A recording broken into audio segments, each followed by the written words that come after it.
everybody, welcome back to Vegas Weekly for June 13th, 2020. Yeah, I'm back from my ill-fated trip to the casino last weekend. I'd hoped to show you some exciting bonuses and big wins, but there weren't any. So, appreciate those of you who sat through the half-assed non-Vegas vlog that I recorded last week.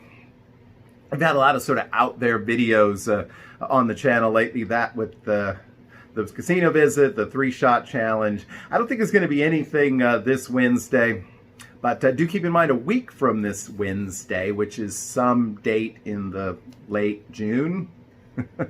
We'll talk about it more next week. We'll do our monthly live stream. We're going to have another giveaway, so make sure you are there. Tell all your friends and family to join us for some fun. Look, I got my hair cut this week.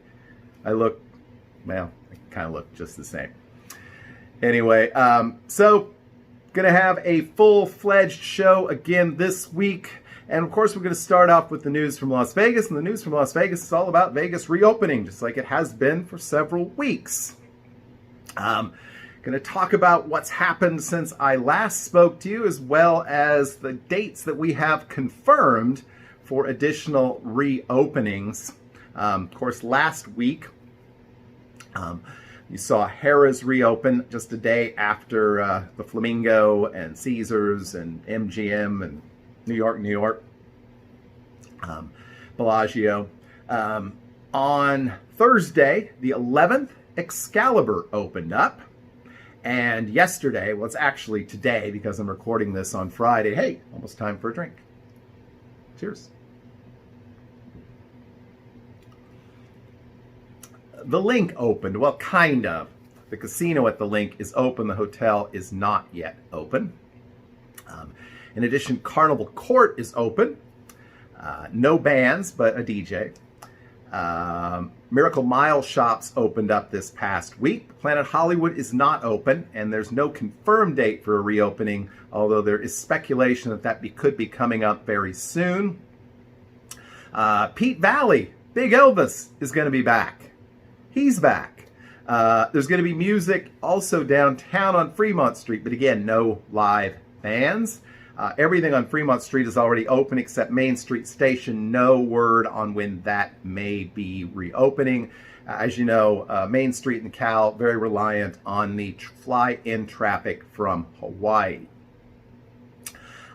Elsewhere, coming up, what we know for sure, June the 18th, Paris will reopen.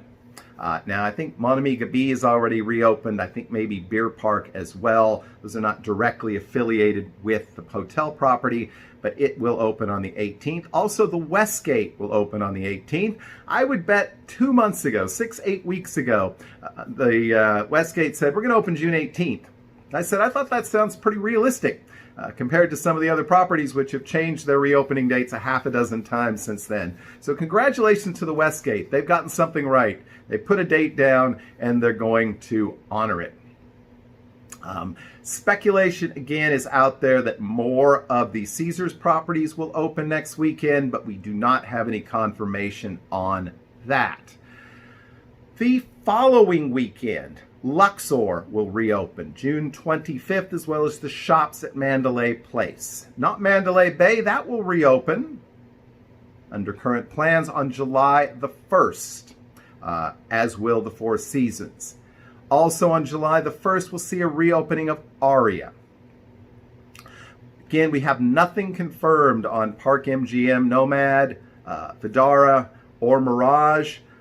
There's speculation Mirage may be mid-July as they are accepting reservations, but anybody who's been playing that game knows over the past couple of months that has not been a very good indicator of when a property would open because that has changed many times. So that's what we know. The other thing we know is that after a very brisk opening weekend, things have been pretty slow this week in Las Vegas. That's not too surprising. Most of the guests last weekend were probably drive-in. Reports of those people who flew into the airport was that it was very, very light air traffic flow in and out. A lot of these people were probably driving in from California, Arizona, other parts nearby for the weekend, and they went home. And without any conventions and without a lot of fly-in business midweek from places like Kansas City or Chicago or Atlanta, things really softened up during the week. Occupancy has been pretty low, and room rates have also been pretty low. So a good opportunity if you're looking to and can travel midweek. You're likely to get a very good deal, though that's certainly not something the casinos would be very excited about. The other observation I would make about the first weekend is we're going to find out a lot about how much control we have over this plague, because frankly, most patrons were not observing the rules of the game.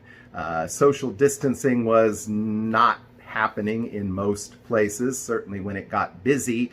Just imagine your local Walmart on a Saturday afternoon, and that's pretty much what it looked like. And few people were wearing masks. The small minority were. So hopefully here in another week or 10 days, after we've seen a 2-week incubation period, we will not see a spike in the plague. But people are certainly testing that, and they are certainly acting as though they have little care in the world. So I hope that those folks are right. We will have to wait and see. For their part, the casinos seem to be doing their best. Employees there are wearing masks, providing hand sanitizer, hand washing stations in some cases. They're certainly encouraging guests to socially distance, whether they are doing it or not. And I believe most places are doing temperature checks, although guests are saying, well, no, my temperature wasn't checked, but they have these scanning devices that can check your temperature without you even really knowing it's happening. So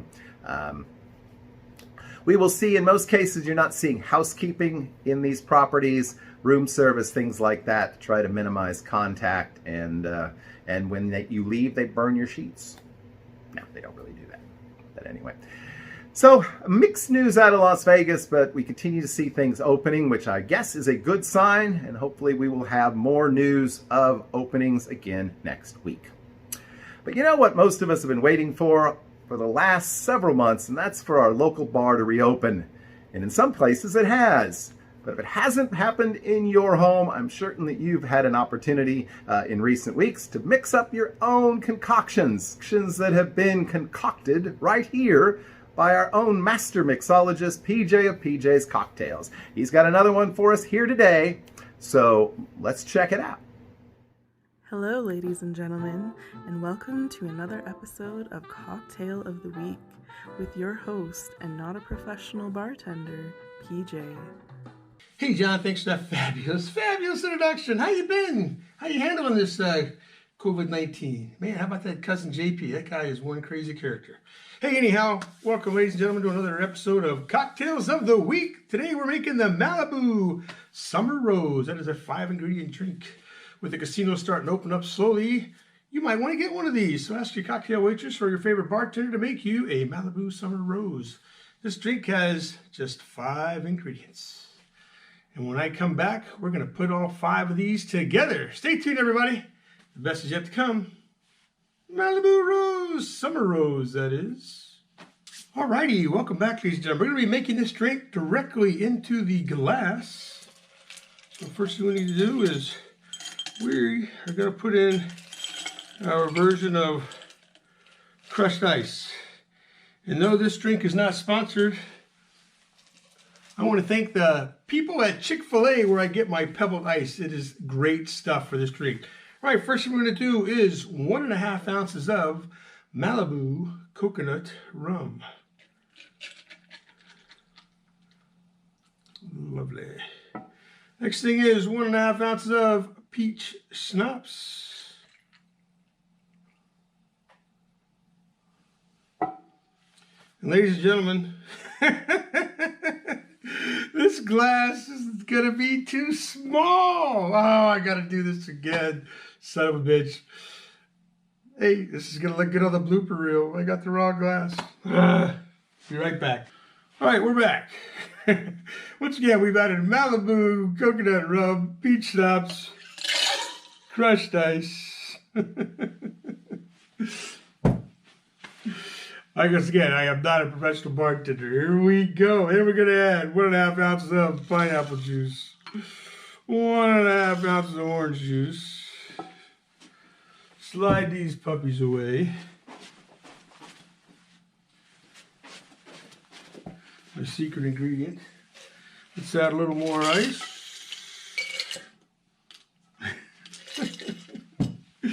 Alrighty, then we're going to top this off with a little splash of grenadine. It kind of looks like a tequila sunrise, but there's no tequila in there. And we're just going to give it, just to kind of give it a little colorful dance. And then garnish with an orange.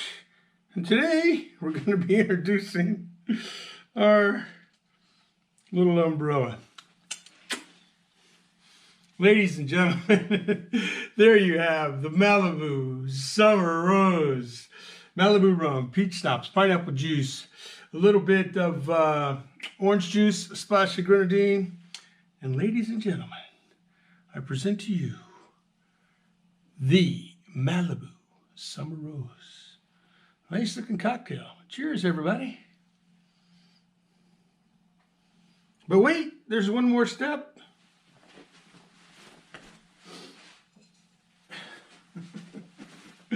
What a crazy episode, but I'm not going to cut all this out. We got our straw. I got to have a straw in there. Make that dance. And now the best part of the show is me tasting this.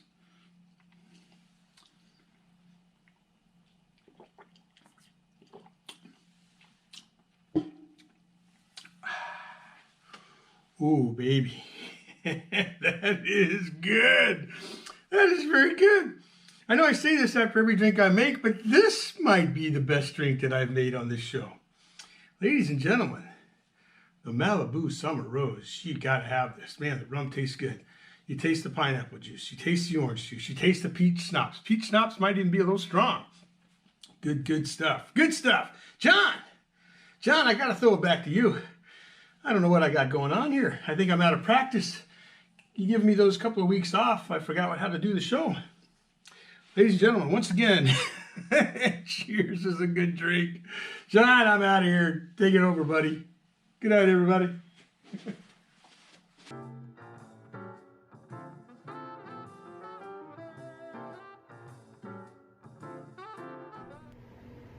All right, as always, PJ, thank you so much for your contribution to the show. People love it, and he just does that. He's got his own channel, and he still sends us these videos. So make sure you're subscribed to PJ's Cocktails and PJ's Slots and Entertainment. Great guy. We are going to, as I mentioned last week, we're going to continue to do our Vegas history segment. We're actually going to continue to call it This Week in Vegas History, but we're not going to stick to a particular week. We're just going to pull things out that we think are interesting and talk to you about them. Over the next several weeks, we're going to kind of have a theme, and that is we're going to talk about the history of various locations on the Strip and downtown. And we're going to start appropriately enough today with a property that just reopened, kind of, today. And that's the Link. And many people may think they know something about the history of the Link and its many incarnations, but many probably do not know that it originally opened all the way back in 1959 as a motel by the name of the Flamingo Capri. Now, the Flamingo Capri was not owned by the owners of the Flamingo, but apparently they had a good working relationship because they used the name, they even used the Flamingo logo, and guests at the Flamingo Capri Motel could take advantage of some of the services at the nearby Flamingo Hotel. There was no casino on the property. As we're going to learn over the next several weeks, until a generation or so ago, there were a lot of small motels up and down the Strip. It was definitely not a place that you walked up and down. You drove up and down the Strip, and you could pull into a lot of these inexpensive motels, and Flamingo Capri was one of those. Now, in 1971, the Flamingo Capri was purchased by a man by the name of Ralph Ingolstadt. In 1972, Ingolstadt would open a casino on the site. A few years later, he would build the first hotel tower on the site, which he would name the Imperial Palace Tower. And a couple of years later, the entire property would simply be dubbed the Imperial Palace, which it remained for many years. One of the most divisive properties in the history of the Las Vegas Strip, for sure. You either loved the IP or you didn't love the IP. Frankly, I was more in the latter camp, but I certainly know a number of people who were very fond of the place, in part because it was cheap. In the midst of a pretty expensive area of Las Vegas real estate, you could get a room pretty cheap at the Imperial Palace. And it was, of course, very centrally located. You know, they had decent games, good cocktails, maybe not the best of foods. In fact, as my memory serves them, the Imperial Palace buffet, at one time there were two of them, were among the very least auspicious in Las Vegas, rivaling such classics as the Boardwalk and the Riviera. The Imperial Palace, as the name would suggest, had a kind of Asian theme. Well, kind of. As you looked at it, it looked like a very large pagoda-style building. Inside, there was very little that really seemed all that Asian to me. The most distinguishing feature of the property for many years was its car museum, located on the 5th floor of the parking garage. Most people who visited never had to pay because they gave away a lot of free coupons, and I didn't pay during my one visit. If you were interested in cars, it was really fascinating. In fact, it was the largest private collection anywhere in the United States. It was okay. It was definitely something different, and was one of the big draws there at the property. The other big draw at the property may have been the outfits of the cocktail waitresses, which were decidedly skimpy. That was certainly a major topic of discussion back in the 90s and 2000s. In a few later years, they would bring on a program called the Dealer-tainers. And the Dealer-tainers kind of looked like celebrities like Michael Jackson or Madonna, and from time to time would step up from the blackjack table and perform, kind of tied in with the long-running program show that they had at Imperial Palace called Legends in Concert.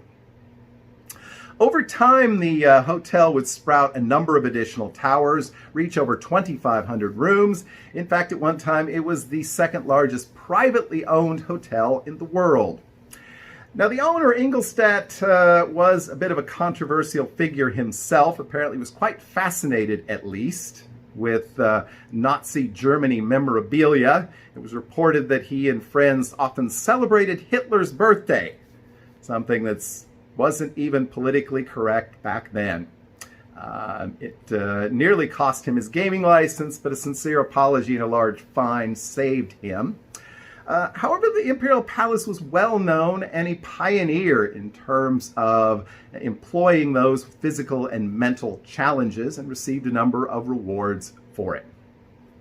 So, as with everything else at the IP, a somewhat mixed bag. Ingolstadt would die in 2002. The property would be run by a trust for a couple of years before being sold to Harrah's in 2005.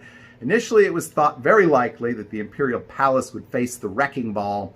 There were plans for a much larger sort of Harrah's Flamingo property, but the recession of the late 2000s helped derail that. And in the end, Harrah's, which then became Caesars, decided they would use the shell of the Imperial Palace to help develop an entertainment area, which has now, of course, become the Link Promenade, and the hotel next door of the same name. Oddly enough, for a couple of years, they decided to call it the Quad. No one knows why. It was the Quad. But in any case, and during that time, it experienced an extensive remodel and reboot. I frankly like it a lot better today, but I'm sure there are many who have wistful memories of how it used to be. But that's our history of the Imperial Palace, now over 60 years strong, and reopened again today. Last week we wrapped up our top 10 best Vegas tips and tricks, and this week we're going to start a new series of tips or tricks all about casino comps. Some of you may remember that last year we did a couple of programs on comps and what they're about and how you get them. And it was a couple of the most watched and most commented on programs we've done. So we're going to, week to week, talk about some ways to maximize your comps, maximize the amount of stuff you get back for the casino as a result of the business that you give them, mostly in the form of gaming. We'll more or less start that project next week, but I did want to briefly cover the topic of comps and how they're figured once again. It's not really a magical secret formula, though there are certainly adjustments to it. But basically, how much the casino is willing to give you back is based on your average daily theoretical, and that sounds very complicated, but it really isn't. Just imagine the average size of your bet, the number of bets that you make at that size, and the casino's advantage. So to tie that up neatly into a package, let's say you sit down at a slot machine that pays back 90%. So there's a 10% casino hold. You bet $3 a spin and you spin it 150 times. Let's just say you spin it 50 times. You will have run $150 through that machine. Of that, because you take $3 times 50, 150. The casino's edge is 10%, so the casino from that expects to win 15%. Of that, they're willing to give you back somewhere between 25 and 50%, most of the time closer to 25. You might just say 33% back in comps. So of your $15 of expected loss, the casino's probably going to give you back about $5 in comps.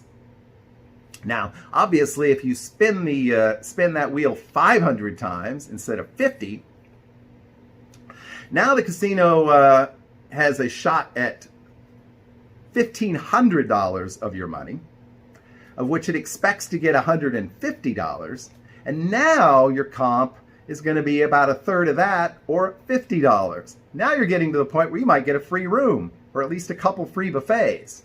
So that's how comps work in a nutshell. And next week we're going to start talking about some ways to maximize your comps, because the same number of dollars spent wisely can earn you more comps than ones spent unwisely. So that's my wisdom for the week.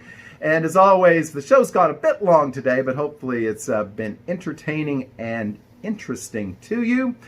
We will be back again next week with another program. Until then, I hope you have a great and lucky and healthy week. We will see you soon.